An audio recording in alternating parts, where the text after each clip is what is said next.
Halo, assalamualaikum warahmatullahi wabarakatuh.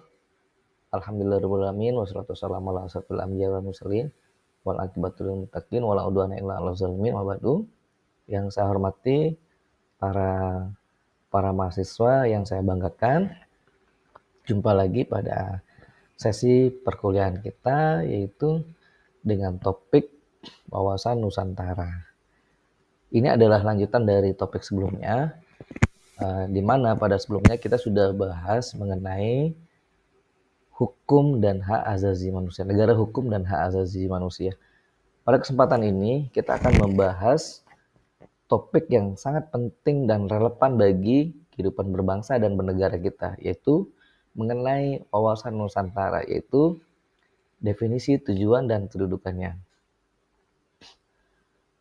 Untuk diketahui bahwa wawasan Nusantara itu bukan hanya sekedar konsep geopolitik atau geostrategi saja, melainkan cara pandang bangsa Indonesia terhadap diri dan lingkungannya yang berlandaskan pada Pancasila dan Undang-Undang Dasar 1945.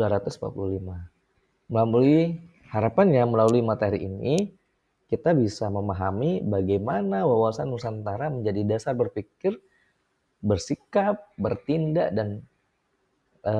dalam menjaga keutuhan negara Kesatuan Republik Indonesia. Selanjutnya, kita akan bahas terkait dengan definisi wawasan Nusantara. Mahasiswa yang saya banggakan, secara sederhana, wawasan Nusantara itu bisa diartikan sebagai cara pandang dan sikap bangsa Indonesia tentang diri dan lingkungannya dengan mengutamakan persatuan dan kesatuan bangsa serta kesatuan wilayah dalam penyelenggaraan kehidupan berbangsa dan bernegara. Wawasan Nusantara itu mencerminkan pandangan kolektif bangsa Indonesia dalam melihat wajahnya, bukan hanya sekedar kumpulan pulau yang terpisah oleh lautan, melainkan satu kesatuan yang utuh yang tidak bisa dipisahkan. Oleh karena itu, laut itu bukan pembatas, melainkan sebagai penghubung antar wilayah Indonesia. Konsep ini tentu bersumber dari Pancasila dan Undang-Undang 1945 sebagai landasan nilai dan landasan konstitusional, di mana nilai ketuhanan, nilai kemanusiaan, persatuan, kerakyatan, dan keadilan menjadi pondasi utama dalam memahami makna kebangsaan dan kedaulatan wilayah kita. Dengan demikian, wawasan Nusantara itu bukan hanya sebagai konsep geografis saja, melainkan juga sebagai filsafat kebangsaan yang menuntun kita untuk berpikir secara menyeluruh, utuh, terpadu, dan berorientasi pada kepentingan nasional, bukan pada kepentingan kelompok atau pribadi. Selain itu, wawasan Nusantara itu juga mencakup seluruh wilayah NKRI, di mana dari Sabang sampai Merauke, dari Miangas hingga Pulau Rote sebagai satu kesatuan politik, satu kesatuan ekonomi, sosial, budaya, serta pertahanan keamanan. Artinya, apapun yang terjadi di satu wilayah Indonesia harus dipandang sebagai urusan bersama, yaitu urusan seluruh bangsa. Misalnya wilayah kita mau dicaplok sama bangsa asing, itu bukan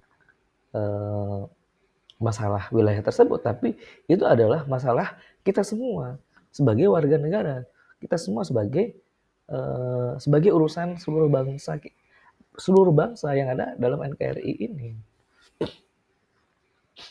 Selanjutnya, setelah kita memahami definisi wawasan Nusantara, kita akan bahas mengenai topik tujuan wawasan Nusantara. Nah, secara sederhana, tujuan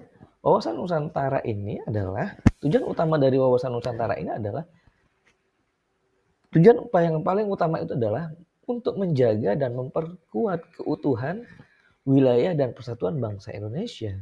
Kita tahu bahwa Indonesia itu terdiri dari ribuan pulau, ratusan suku, serta beragam bahasa dan budaya. Nah, dari ribuan pulau, ratusan suku, serta beragam bahasa dan budaya ini, maka muncullah keberagaman. Dalam keragaman itu, wawasan Nusantara itu hadir sebagai lem perekat kebangsaan. Yang tujuannya adalah agar setiap warga negara itu memiliki kesadaran kolektif, memiliki kesadaran bersama akan pentingnya kesatuan nasional. Muncul eh, bukan sebaliknya, yaitu untuk memecah belah bangsa. Yaitu tujuan utamanya yang paling penting itu adalah kesatuan nasional. Secara khusus di sini saya menjabarkan wawasan Nusantara itu secara khusus bisa dijabarkan sebagai secara khusus di sini saya mencatat bahwa tujuan dari wawasan Nusantara itu bisa dijabarkan sebagai 3 elemen, sebagai 3. Yang pertama itu adalah menjaga keutuhan dan integritas wilayah NKRI, di mana wawasan Nusantara itu mengajarkan kita bahwa setiap jengkal tanah air merupakan bagian yang tak terpisahkan dari kedaulatan bangsa kita. Tidak boleh ada satu wilayah pun yang terabaikan. Karena seluruhnya itu merupakan bagian dari tubuh Indonesia. Yang kedua, tujuan wawasan Nusantara yang kedua adalah menjaga persatuan dan kesatuan bangsa. Di mana dengan wawasan Nusantara, dengan cara pandang kita ini, kita belajar bahwa perbedaan bukanlah ancaman, melainkan perbedaan itu menjadi kekuatan yang harus kita kelola dengan semangat Bhinneka Tunggal Ika. Yaitu berbeda-beda namun tujuan kita sama. Harmoni sosial, toleransi, dan semangat gotong royong menjadi perwujudan nyata dari nilai ini. Selanjutnya, tujuan wawasan Nusantara yang ketiga adalah meningkatkan kesejahteraan rakyat. Di mana tujuan akhir dari wawasan Nusantara itu adalah tercapainya kesejahteraan yang merata bagi seluruh rakyat Indonesia melalui pembangunan yang adil dan berimbang di berbagai sektor. Misalnya ekonomi, sosial, budaya, dan pendidikan. Setiap warga negara di seluruh perusahaan energi berhak menikmati hasil dari pembangunan nasional kita. Dengan demikian, wawasan Nusantara itu tidak hanya berbicara tentang kesatuan wilayah, melainkan juga berbicara tentang keadilan sosial dan pemerataan kesejahteraan. Ya, meskipun sampai hari ini kan masih ada disparitas dari berbagai wilayah satu dengan wilayah yang lainnya. Dan ini menjadi tantangan kita. Ini menjadi PR kita bersama sebagai generasi penerus atau sebagai generasi pewaris bangsa ini. Selanjutnya, kita akan bahas terkait dengan kedudukan wawasan Nusantara. Kedudukan wawasan Nusantara itu dalam kehidupan nasional sangat strategis. Sangat vital sekali, sangat strategis. Karena wawasan Nusantara itu menjadi landasan dalam perencanaan perencanaan, kebijakan, dan pelaksanaan pembangunan nasional di segala bidang atau di segala aspek. Nah, kedudukan wawasan Nusantara ini bisa dijelaskan melalui 4 aspek utama, yaitu pertama sebagai dasar pembangunan nasional, yaitu setiap program pembangunan harus berpijak pada semangat wawasan Nusantara agar tidak hanya berfokus pada pertumbuhan ekonomi saja, melainkan juga harus memperhatikan keadilan, kesetaraan wilayah, dan kelestarian lingkungan.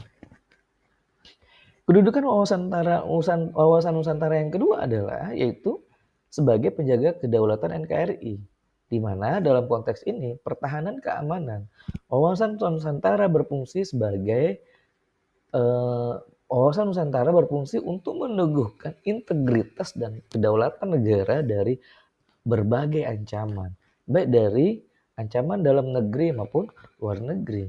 Selanjutnya, kedudukan wawasan Nusantara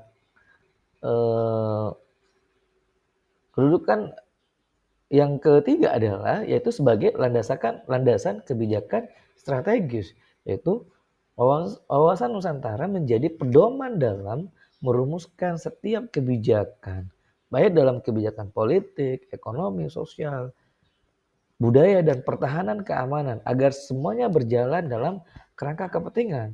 Selanjutnya, kedudukan wawasan Nusantara yang terakhir adalah setelah sebagai dasar pembangunan nasional, sebagai penjaga kedaulatan NKRI, sebagai landasan kebijakan strategis, kedudukan wawasan Nusantara yang terakhir adalah sebagai penguat atau perekat persatuan bangsa, di mana nilai-nilai wawasan Nusantara memperkokoh rasa kebangsaan dan solidaritas nasional sehingga tercipta bangsa yang kuat, utuh, dan berdaya saing.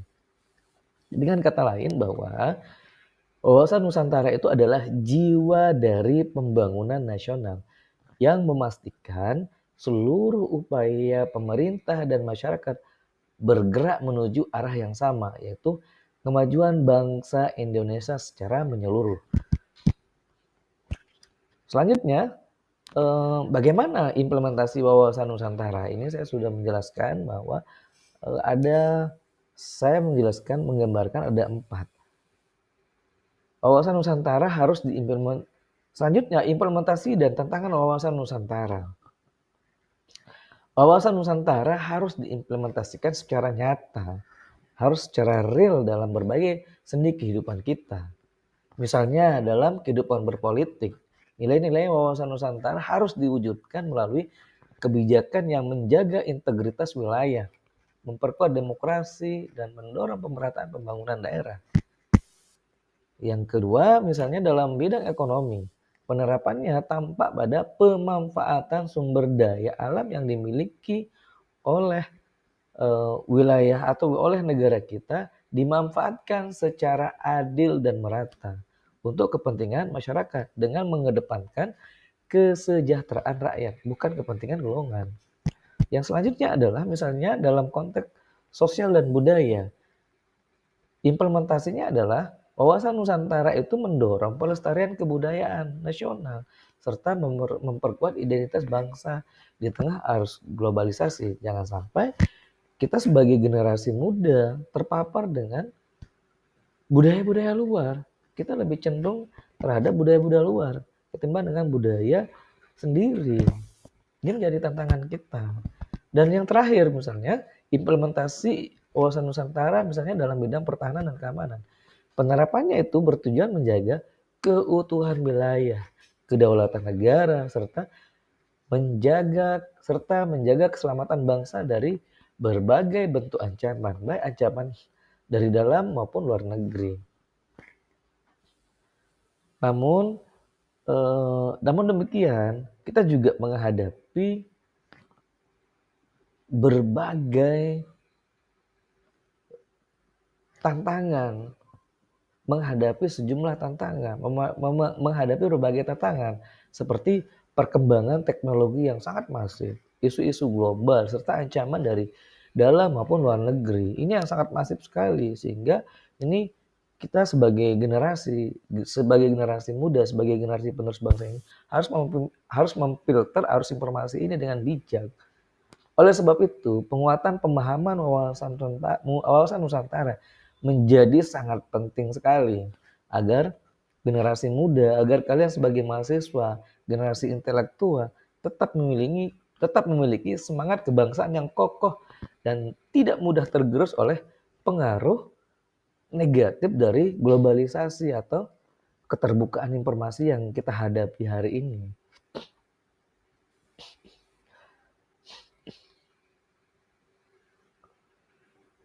Sebagai penutup,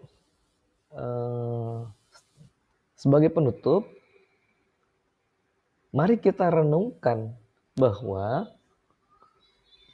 wawasan Nusantara itu bukan hanya sekedar sebagai penutup. Mari kita renungkan bersama bahwa wawasan Nusantara itu bukan hanya sekedar materi kuliah atau materi pemahaman biasa, melainkan wawasan Nusantara itu adalah ruh dari kebangsaan yang harus kita hidupi dalam setiap tindakan kita sebagai warga negara. Sebagai warga negara Indonesia yang baik. Ketika kita berpikir, ketika kita bertindak, ketika kita bersikap dan bertindak harus dengan mengutamakan kepentingan kelompok. Harus mengutamakan kepentingan bersama. Ketika kita berpikir, bersikap, bertindak dengan mengutamakan kepentingan bersama di atas kepentingan pribadi atau kelompok, sesungguhnya kita sedang menerapkan wawasan Nusantara. Melalui cara pandang inilah Indonesia, bangsa kita, negara kita akan tetap utuh, berdaulat dan sejahtera di masa depan. Seperti yang disampaikan oleh eh, Profesor Dr. Insinyur Sunarso MSI menyebutkan bahwa wawasan Nusantara itu adalah pondasi bagi kemajuan dan kesejahteraan Indonesia di masa depan. Maka sebagai mahasiswa dan calon pemimpin masa depan, sebagai mahasiswa dan calon pemimpin masa depan bangsa ini, maka mari kita terus menjaga, memahami, dan mengamalkan wawasan Nusantara kita dalam kehidupan nyata. Demi Indonesia yang adil, berdaulat, bersatu, dan sejahtera. Demikian penjelasan atau pengantar singkat dari pertemuan ini. Kurang lebihnya sama maaf. Sampai jumpa lagi di pertemuan selanjutnya. Kurang lebihnya sama maaf. Billahi taufiq wal hidayah. Assalamualaikum warahmatullahi wabarakatuh.